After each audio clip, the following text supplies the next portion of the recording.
The other thing I wanted to ask you about was what if the child is too fired up for the conversation?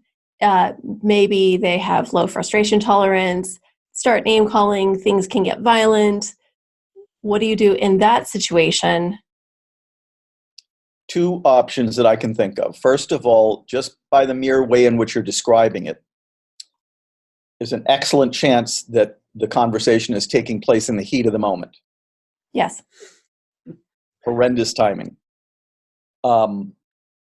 These unsolved problems, unmet expectations that we're talking with kids about are highly predictable, but only if we make our list ahead of time. Now, Cecilia, I know that you have a copy of the ALSA. I sure do, right here. That is gold right there. If it was printed on gold paper, it would make the point even more strongly.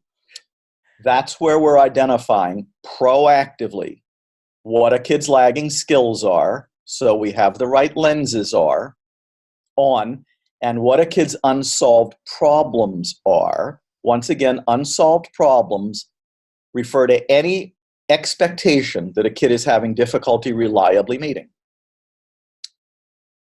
If that kid's 10 years old, I'm willing to bet the house some of those unsolved problems are 6 years old, maybe even 7 years old. Kids who are behaviorally challenging tend to accumulate quite a list of unsolved problems. There's a lot of expectations they're having difficulty meeting, many related to hygiene and chores and homework and any expectation that a caregiver has for what's supposed to be going on at home that a kid is having difficulty reliably meeting finds its way onto the list. And here's the beauty of it. If you do that proactively, then you have just done yourself and your kid a massive favor, because you've now identified every expectation your kid's been having difficulty meeting, many of them for an extremely long time.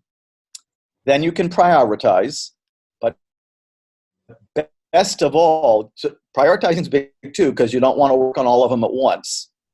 But now you can start dealing with them proactively, right? Why we caregivers often wait until a highly predictable unsolved problem has set in motion a challenging episode yet again before we try to deal with it makes no sense. So one of my biggest missions in life is to get people out of the heat of the moment. And believe it or not, the way to get out of the heat of the moment is by filling out that assessment of lagging skills and unsolved problems ahead of time. There they all are. You prioritize them. Some you decide, I'm not working on these right now. You have prioritized them away. You pick the 2 or 3 that you're going to start working on first, and you have a go at it, all proactively. So possibility number 1 for what you're describing is that people are still trying to solve problems in the heat of the moment. Possibility number 2, history. We might be bumping up against history here. Even if you're doing it proactively, the kid may have some doubts about what you're up to here. And this may be a kid who has had the boom lowered so many times immediately following adult raising a problem that they haven't yet recognized that we're on a completely different playing field here. And sometimes they're reacting like they're still on the old playing field.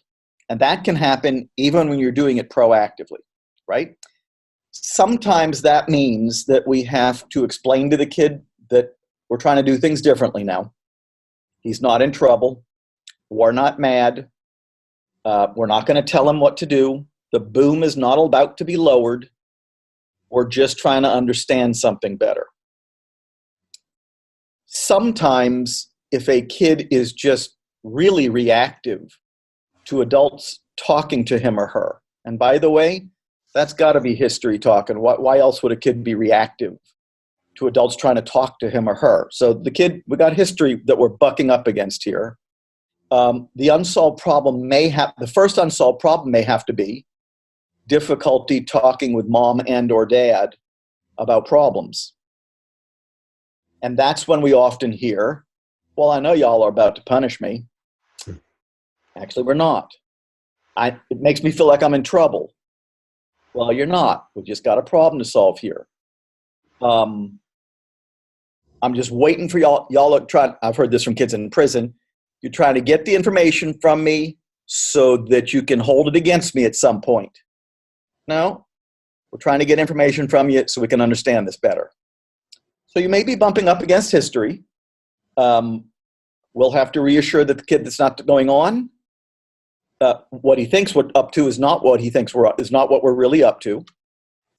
Could be that we just have to start talking about solving problems, but I'm betting 90% odds that it's because we're trying to solve that problem in the heat of the moment. Yeah. And so we talked a little bit about how to deal with it out of the heat of the moment. With history, what I'm making a guess here is that it's something that takes longer to resolve it. Like there's some trust that has to be built up. There's like we have to do it a few times so they can actually see we're not going to hold it against them, or we're not getting ready just to start the punishments. Like, is that what you would suggest for history?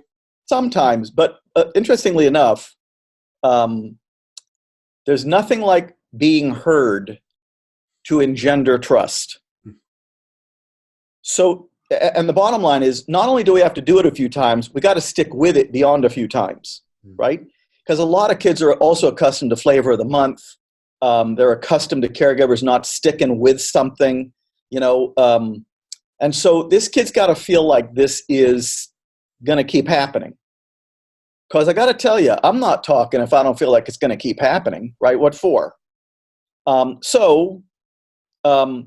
Some kids, believe it or not, do take a lot of time, which, Jason, was what you were saying. Some kids have been so eager to talk, so eager to have their concerns heard, that it actually doesn't take all that much convincing. That's nice to hear, because I think that that may be the idea that we have going into it is like, I've got all this to undo. And as a parent, that can be overwhelming, because we hear from parents often like, I just feel like it's too late. I've already messed up and now they don't want to talk. And what I'm hearing you say is that actually can be turned on its head in a moment's time through really truly listening to them. And so I think that's encouraging for some parents. And I would say that is true of some kids. That's actually what I'm hoping for. I'm actually more surprised if a kid won't talk and holds history against us. That happens a lot. But I would say having a kid feel really good about finally being heard is actually more the majority. Just got to stick with it. If you start listening to this kid and then throw it in his face and go back to old ways of doing things, don't be surprised if he never talks to you again.